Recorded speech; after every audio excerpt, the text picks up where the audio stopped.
question, do we rally around the flag anymore?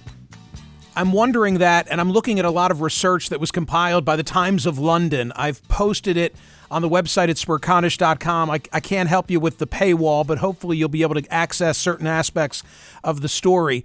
It is also in the newsletter today, and it addresses the question of the interconnectivity of war and the standing of American presidents.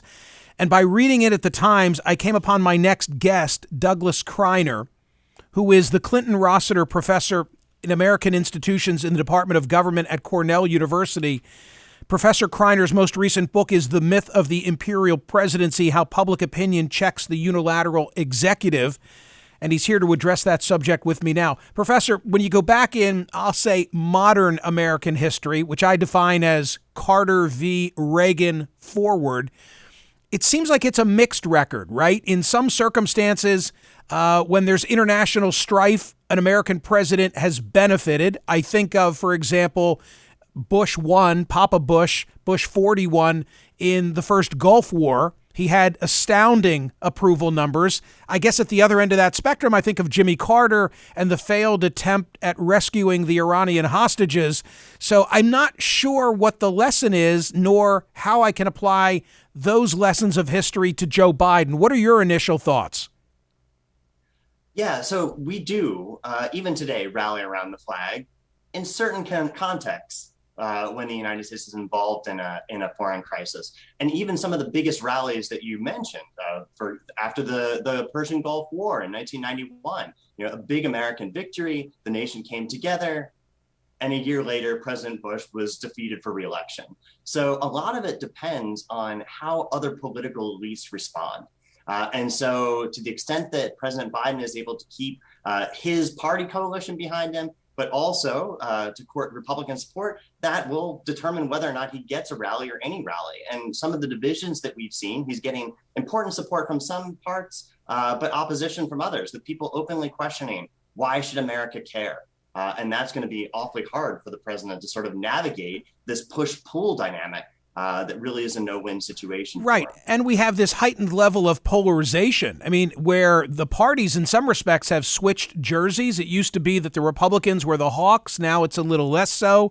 You've got really the chief spokesperson, at least the person with the largest platform reaching Republicans these days, Tucker Carlson, raising his own questions about what's going on in Ukraine and setting the stage, by the way, this weekend for, I think, an interesting CPAC conference where, among others, it'll be former President Trump who'll be speaking, and who knows what he will say, although perhaps he gave us a preview earlier this week on Fox. So it's a very fluid situation, and people are not lining up in their usual lanes, I guess is what I'm thinking. Yeah, absolutely. I've been struck by thinking back to the debate over the surge in 2009 in Afghanistan.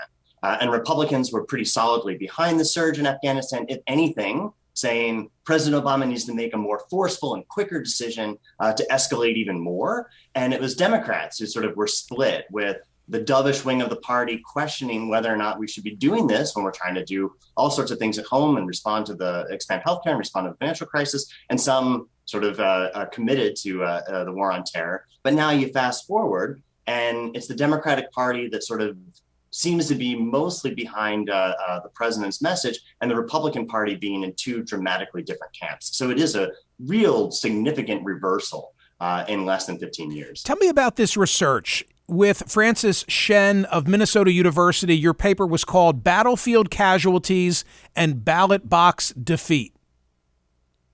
Yeah, so one of the project that we started really when we were in graduate school, right around 2003 in the Iraq War, was to think about when America goes to war since World War II, we really haven't all gone together in the same extent, right? And if you look at in the data empirically, some parts of the country have experienced war casualties and the direct costs of war much more acutely than others.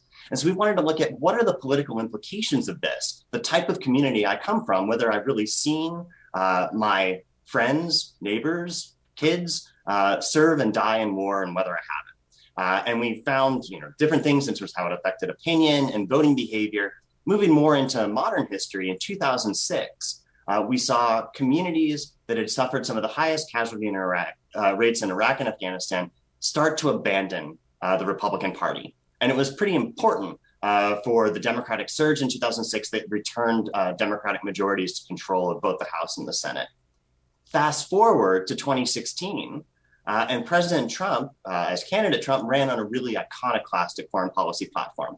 I don't know if you remember the South Carolina debate before the primary, and he came out and called the Iraq War a total disaster, went right after President Bush, and a lot of prognosticators said this was the end of Donald Trump's candidacy, and he went on to win, I think, every single county in South Carolina a week later. So it really suggested something was afoot.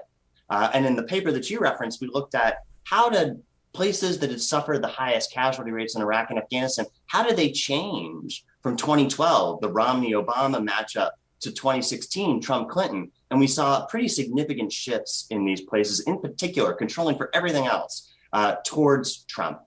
So places that have suffered a lot during these wars have been fed up with these wars. And they found that Trumpist rhetoric of America first, we're going to be powerful, but we're going to be more disengaged from the world, to be a pretty appealing political message. So how does that's fascinating, by the way. And I was thinking as you were speaking that the community in which I was born and raised lost several young men in the Iraq and Afghanistan conflicts, and yet the neighborhood where I live today has been relatively immune from that process. And it makes total sense to me that the communities that bear the brunt would have remembered that when casting their ballots. So how might that apply to Ukraine? We hope there's not a commitment of any American troops, but do you think that the lessons of our Middle East excursions are still resonating with voters?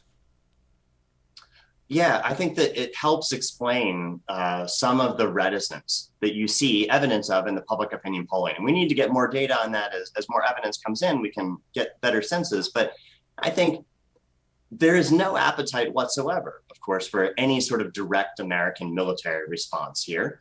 President Biden ran in 2020 on saying we're going to get out and end the nation's longest war. We're going to get out of Afghanistan. A lot of people still say that it was handled poorly, but strong majorities still support the ultimate decision. I think that 20 years after 9/11, we are in a more isolationist condition as a public. We've been chastened. I think we understand the limits of American power.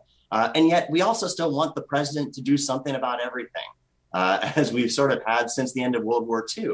And so what is the balancing act here for the administration? How do you both show that we can be tough and not be bullied by Putin and Russia, and yet on the other hand, sort of doing that while knowing that the American people really don't have much of an appetite for foreign military adventurism, and doing so could be quite politically costly. So I like the way that you summarized it, and I agree with the way that you've laid it out. I do hear in some quarters and from some callers who will say that it's Biden's weakness that opened the door to Putin, that another of the sound bites is that he's leading from behind. I'm not exactly sure what that means, but I hear it often.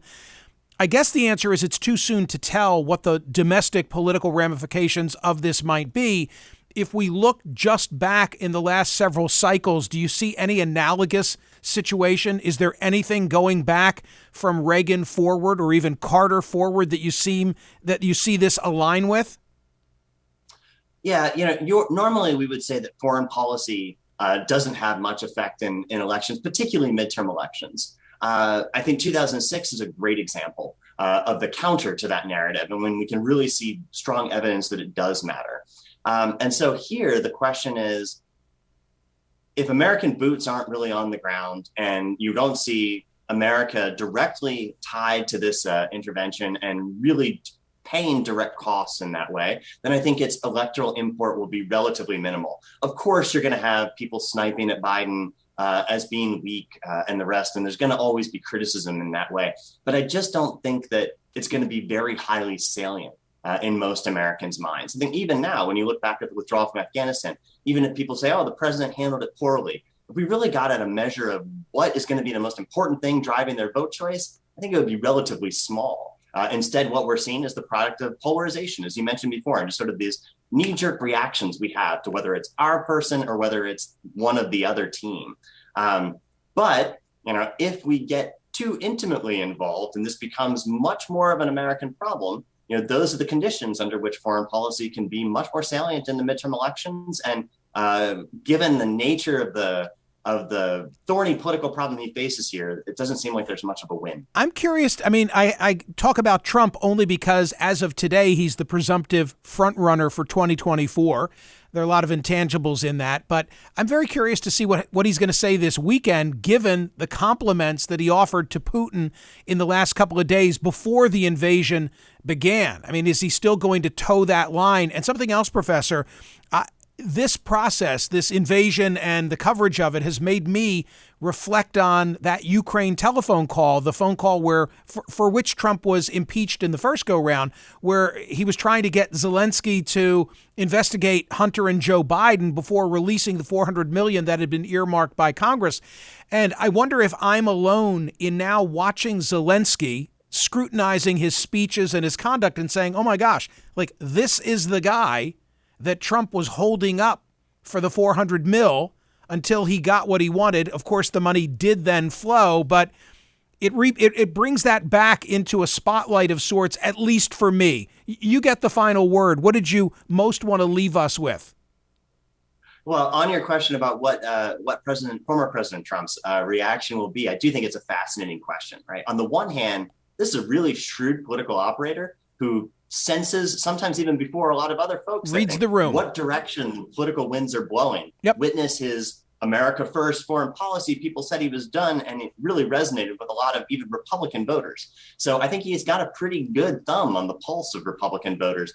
On the other hand, we know he holds grudges. And so, and he's got Fox News, and especially the opinion porn of Fox News, where there is this division again between the newsroom sort of accurately reporting what's going on and the opinion pieces sort of parroting and towing the Trump line. How he resolves these inherent tensions and whether he thinks he still can politically maintain his public praise of Putin and his disdain for Ukraine will be a super interesting question. And we'll ultimately find out the political ramifications of it, I guess, in about 3 years. No doubt. And it is my survey question at Smerconish.com today. I'm asking whether Putin's invasion of Ukraine, will it ultimately help or hurt President Biden's political standing at home? Douglas Kriner, thank you so much for the insight. I really appreciate your time.